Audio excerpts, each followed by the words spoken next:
Good evening. देखिए, इस video में इंडस्ट्रियल पॉलिसी बताऊंगी।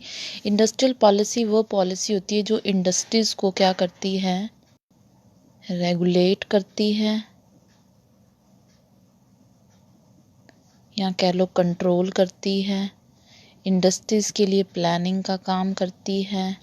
इंडस्ट्रीज़ के लिए जो इंडस्ट्रीज़ की एक्टिविटी को रेगुलेट करेगी, प्लान करेगी, कंट्रोल करेगी, इंडस्ट्री को प्रमोट करने का काम करती है, उन सभी पॉलिसी को, उन सभी रूल रेगुलेशन को क्या बोला जाता है, इंडस्ट्री पॉलिसी बोला जाता है। इंडस्ट्री पॉलिसी बहुत 1948 से बननी स्टार्ट हुई और लेटेस्ट जो है हमारी 1991 एलपीजी पॉलिसी है। ठीक है, इंडस्ट्रियल पॉलिसी 1948 में जो बनी पॉलिसी, इसमें किस पर फोकस किया गया था, इक्वल इम्पोर्टेंस दी गई थी पब्लिक और प्राइवेट सेक्टर को।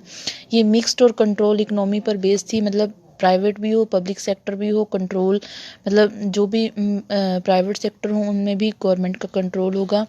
ये पॉलिसी किसने अप्रूव की थी, यूनियन मिनिस्टर थे कौन थे, मिस्टर श्यामा प्रसाद मुखर्जी ने इसको पॉलिसी को अप्रूव किया था। इस पॉलिसी में इकोनॉमी को 2 पार्ट्स में डिवाइड किया गया था, एक्सक्लूसिव स्टेट मोनोपोली और central government monopoly.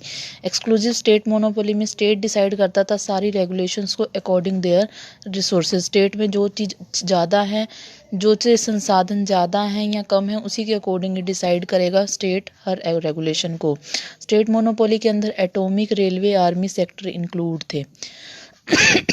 Central government monopoly में सेंट्रल गवर्नमेंट, सारी केंद्र सरकार, पूरी इंडिया की गवर्नमेंट डिसाइड करेगी सब कुछ, जो भी इसमें सेंट्रल गवर्नमेंट में आ रहे थे उसके अपने रिसोर्सेज के अकॉर्डिंग। इसमें सभी लार्ज स्केल इंडस्ट्रीज उस टाइम में सेंट्रल गवर्नमेंट के अंडर होती थी। नेक्स्ट है industrial development regulation act, important. इसका एक सन ही पूछ लेते हैं कि ये कब बना था, 1951 को बना था। एनफोर्स कब हुआ था, 8 मई 1952 को। इस एक्ट ने प्राइवेट सेक्टर को रेगुलेट किया, बट इसने दोनों सेक्टर को प्रमोट किया। इस एक्ट ने स्मॉल एंटरप्रेन्योर्स को प्रोटेक्ट किया और जहाँ तक कोशिश की कि रीजनल डेवलपमेंट बैलेंस में हो जाए। नेक्स्ट है industrial policy revolution 1956।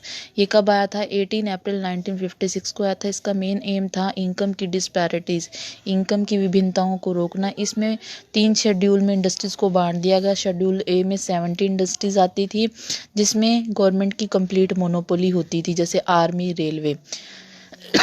Schedule B में 12 इंडस्ट्री आई जिसमें इंडस्ट्री इंक्लूड जिस पर कंपलसरी लाइसेंसिंग रिक्वायर्ड था, जैसे मेडिसन, एल्को है। ये शेड्यूल बी में आ गई इंडस्ट्री पॉलिसी रिवॉल्यूशन 1956 में।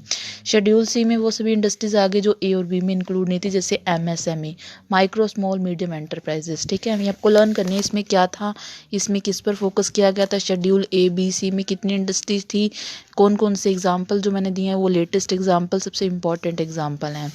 नेक्स्ट है इंडस्ट्रियल पॉलिसी 1969। इस पॉलिसी के अंडर ही एमआरटीपी एक्ट बनाया था 1969 का, आपको कल भी बताया था मैंने, परसों। नेक्स्ट है इंडस्ट्रियल पॉलिसी 1977 की, डेवलप्ड बाय जनता गवर्नमेंट। इसको किसने डेवलप किया था, जनता गवर्नमेंट, मतलब बीजेपी पार्टी ने क्या किया था, लॉन्च किया था। इसमें फॉरेन इन्वेस्टमेंट को प्रोहिबिटेड होता है कि रिस्ट्रिक्शन लगाई गई थी, रोक लगाई गई थी। मेन फोकस खाद्य, विलेज और इंडस्ट्री गुड्स के ऊपर किया गया था। नेक्स्ट है इंडस्ट्रियल पॉलिसी 1980। इसमें लाइसेंसिंग को सिंप्लीफाई कर दिया गया। डिस्ट्रिक्ट इंडस्ट्री सेंटर्स बनाए गए जो डिस्ट्रिक्ट लेवल पर इंडस्ट्रीज को कंट्रोल करेंगे। इसके अलावा फॉरेन इन्वेस्टमेंट को अलाउ किया गया, कुछ किस तरीके से, टेक्नोलॉजी ट्रांसफ़र के थ्रू। फॉरेन इन्वेस्टमेंट अब हो सकती है, टेक्नोलॉजी को ट्रांसफ़र करो दूसरी कंट्री में, यही एक फॉरेन इन्वेस्टमेंट मानी जाएगी। मान लो यूएसए ने इंडिया में कोई टेक्नोलॉजी इंडिया को दी, ये यूएसए की फॉरेन इन्वेस्टमेंट मानी जाएगी इंडिया में। ठीक है, नेक्स्ट है इंडस्ट्रियल पॉलिसी 1985 एंड 1986। इस पॉलिसी में क्या किया गया, कंपलसरी लाइसेंसिंग पर फोकस किया गया। लाइसेंसिंग को फोकस इसमें भी रखा गया, फोकस ऑन मॉडर्न और प्रॉफिटेबल पब्लिक सेक्टर। इसमें किसके ऊपर फोकस किया गया, जो भी पब्लिक सेक्टर मॉडर्न है, प्रॉफिटेबल के ऊपर फोकस किया गया। मैनी न्यू टेक्नोलॉजी क्या हुई थी, इंट्रोड्यूस इसमें करवाई गई। ठीक है,